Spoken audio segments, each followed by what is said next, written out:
Pro Wrestling Weekly presents Today in Wrestling History, August 24. On this date in 1998, WCW Monday Nitro aired live from Chicago, Illinois. In the main event, Goldberg and Kevin Nash defeated Hollywood Hogan and the Giant in a tag team match. On this date in 1945, Vincent Kennedy McMahon was born. The chairman and CEO of WWE turns 68 today. I'm 64! Well, now, Vince, there's really no need to lie about your age. I mean, fine. Back to today in wrestling history. On this date in 2003, WWE held its SummerSlam pay-per-view. In the main event, Triple H defeated Chris Jericho, Goldberg, Kevin Nash, Randy Orton, and Shawn Michaels in an Elimination Chamber match to retain the World Heavyweight Championship. On this date in 2009, WWE Monday Night Raw aired live from Las Vegas, Nevada. In the main event, Mr. McMahon, Shawn Michaels, and Triple H defeated Cody Rhodes, Ted DiBiase Jr., and Randy Orton in a no disqualification six-man tag team match. This has been Today in Wrestling History, August 24. This is Jim the Anvil Neidhart of the Hart Foundation, and you're listening to Pro Wrestling Weekly with Fearon Derry on 1490 WBCB, baby. Yeah!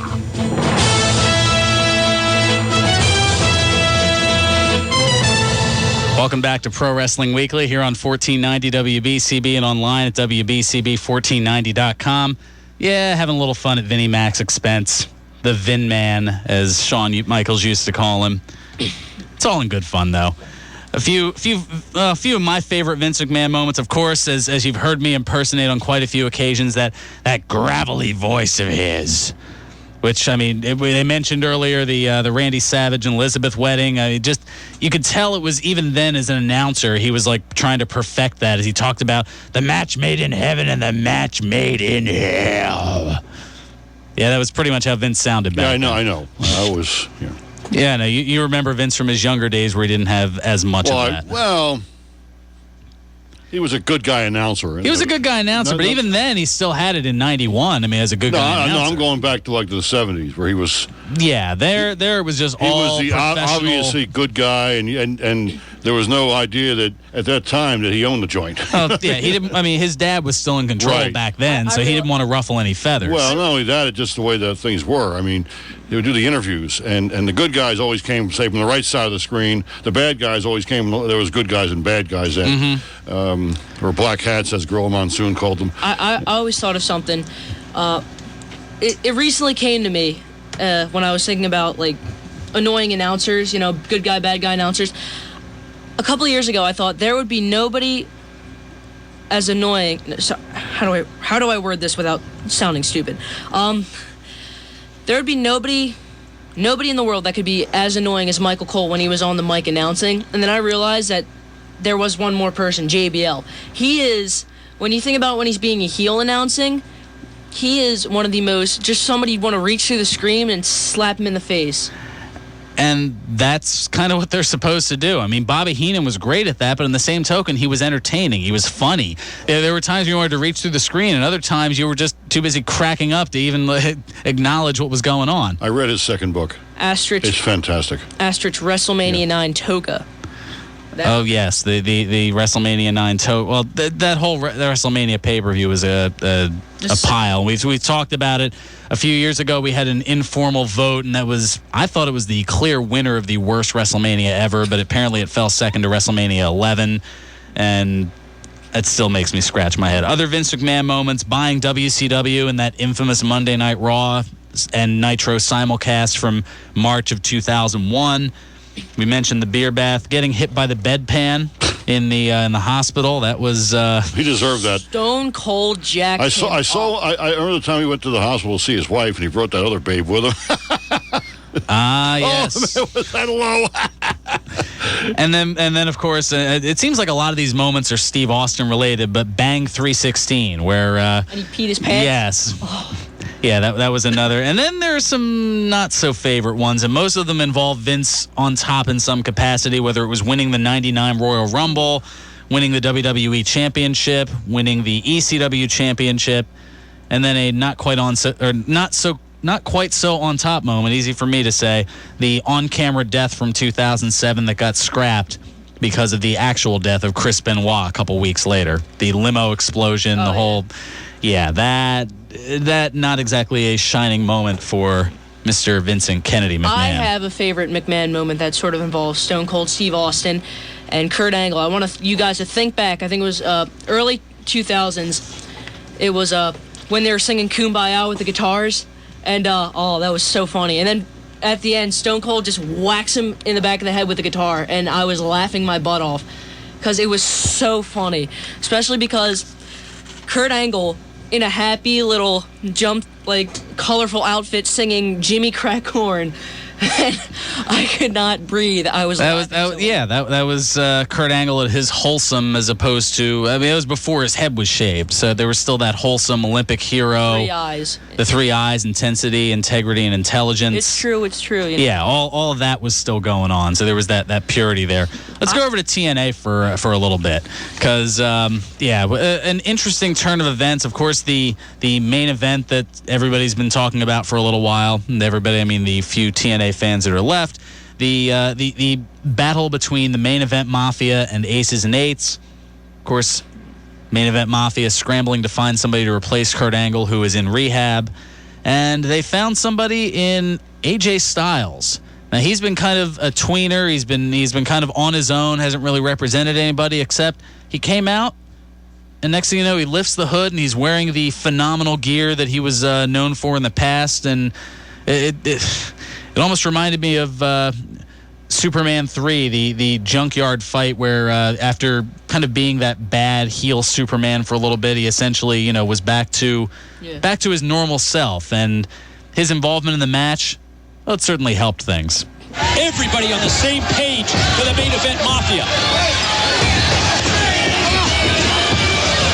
AJ, I thought he was going to go for the Styles Clash instead. AJ with the... Did he hit the Pele that time? Yeah, Garrett Bishop? he did. Yes, unfortunately he did. Oh, yeah, buddy, Devon. Powerful move by Devon. Turned him inside out with that spear. AJ's career is at risk here. Well, he wanted to stick his nose in other people's business. Now watch what happens. But Devon doubled over. AJ gonna try? Yes! We got the Styles Clash here on Devon. He tries to punch it up. AJ hits it. Oh, no. Styles Clash rolled up. 1, No. 2. No. Your winners, the Main Event Mafia. You believe it? What just happened? Devon's gone. Devon's out. No. This can't happen. There's no way this can happen. The rank. This no the Aces and Eights. Wait a minute, there's no way. By 1. This is Because the phenomenal AJ Styles. He's the sergeant at arms. There's no way this can happen. He's the ex-sergeant at arms. This is BS. My God, what we have witnessed from the transformation of AJ Styles into the phenomenal AJ Styles. AJ stepped up, helped the Main Event Mafia, hits the Styles Clash on Devon. And my God, Devon is gone. I can't believe this. I can't believe this. I'm appealing this. This is not right. This is wrong.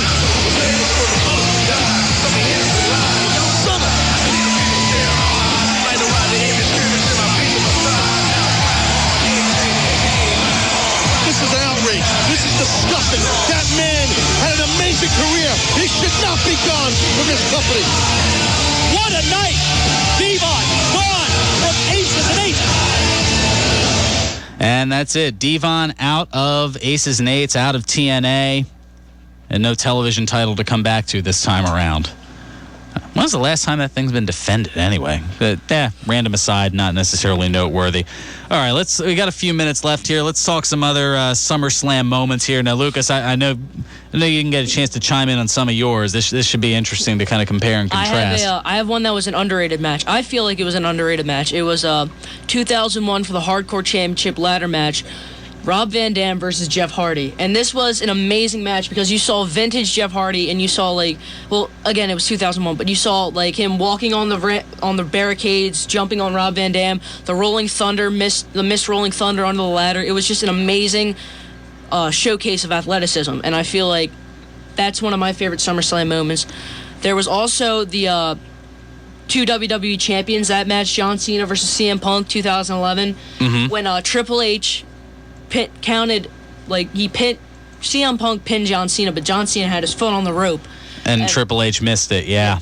And then another one is, this sort of brings a tear to my eye a little, CM Punk versus Jeff Hardy in 2009 for the World Heavyweight Championship, his last pay-per-view. The next night he would be retired on SmackDown in a steel cage match, and that was hard to watch. Yeah, and he left at a good time, too, because then right after that was some of the outside of the ring issues that he encountered. But we'll leave it at that in case you don't know what I'm talking about. I don't want to burst your bubble. I know what you're talking about. There was and then I think the last one was the Shawn Michaels Razor Ramon rematch. I have a lot of from '95. Yeah. Oh, yeah. I was gonna say you seem to go toward. I'm kind of all over the place here. I'm a high flyer at heart, really. That makes sense. See, here's some of mine here. Now, some of my favorite moments. Bret Hart and Owen Hart in the steel cage from 1994 SummerSlam. That was, without question, I think I would say that was the match of the year, if not for WrestleMania 10 and the initial ladder match between Razor Ramon and Shawn Michaels. It was a match of the year candidate, to say the least. From 2005, Shawn Michaels and Hulk Hogan over Cellamania Running Wild. Shawn just kind of flipping around like a flapjack, and I think that was done out of spite. Although I should have asked Shawn when he was in town, but you only get one chance. Or that first time meeting him, you don't want to throw that out there as the first question. So I've decided to leave it alone. From 1997, this is kind of both a best and worst moment: the Intercontinental title match between Steve Austin and Owen Hart. The whole build-up leading into it, and the I'll kick his backside if I can't, or I'll kiss his backside if I can't kiss it, that whole thing. And unfortunately, the botched tombstone pile driver on Owen's part turned that from a classic to a tragedy. But I mean, Austin still won the match. Credit to him for that. And then a couple more here. Bret Hart and Mr. Perfect from SummerSlam 91. A lot of these are intercontinental matches. I guess that purity of wrestling is something that always sticks with me. That was when the Intercontinental Championship actually meant something. And I'm a little mad because I want those minor championships to actually mean something again. Like those great bouts between Ultimate Warrior and Randy Savage and Shawn Michaels and all these great Intercontinental champions. If they were looking down today, they would not like what they see. Absolutely. And then finally, from 2000, the first ever tables, ladders, and chairs match.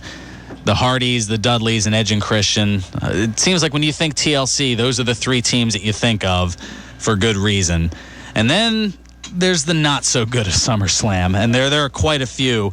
One of those actually being a ladder match I'll get into in a little bit. But from 93, I know as a 12-year-old boy, my heart was kind of broken. Seeing Lex Luger win the championship match against then-champion Yokozuna, but because it was by countout, he did not win the title.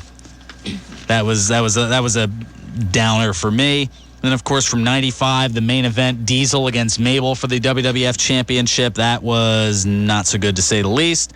The aftermath skits from the Jailhouse match, which I saw was posted up on the Facebook fan page, at least the mention of the Jailhouse match. I believe Sandra had that one. The match was all right, but all the taking the Mountie in to be fingerprinted. You want the finger? I've got the finger for you. Yeah, yeah. And then, of course, being in the cell and being introduced to his friend, we talked about coming out and whatnot. And of course, you've got with the whole leather and what. I'll just stop there because, yeah. Giggity.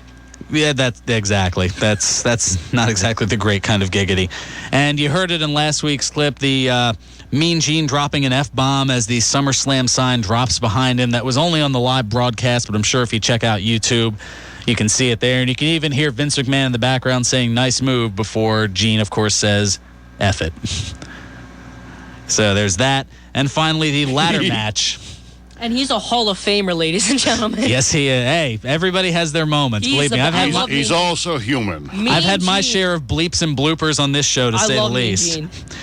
The custody of Dominic ladder match between Eddie Guerrero and Rey Mysterio Jr. That went to a dark place. That really did. Yes, it did. And I guess people would still be talking about that if Eddie hadn't passed a couple of years later. So that's going to do it. Do you think Eddie Guerrero would be in TNA if he was still alive? Hard to say. I think he'd still be near the main event picture, probably feuding with Cena a little bit more. But that's going to do it for us. Stay tuned. Nick Catali's got country music and the Kiwanis Circus in the house. And we'll be back next week to talk a whole bunch of insanity, including some WrestleMania 31 news that may develop, but probably not. So we'll save that for next week. We have to talk about that, a few more people outside of TNA, and a bunch more. This is Pro Wrestling Weekly here on 1490 WBCB.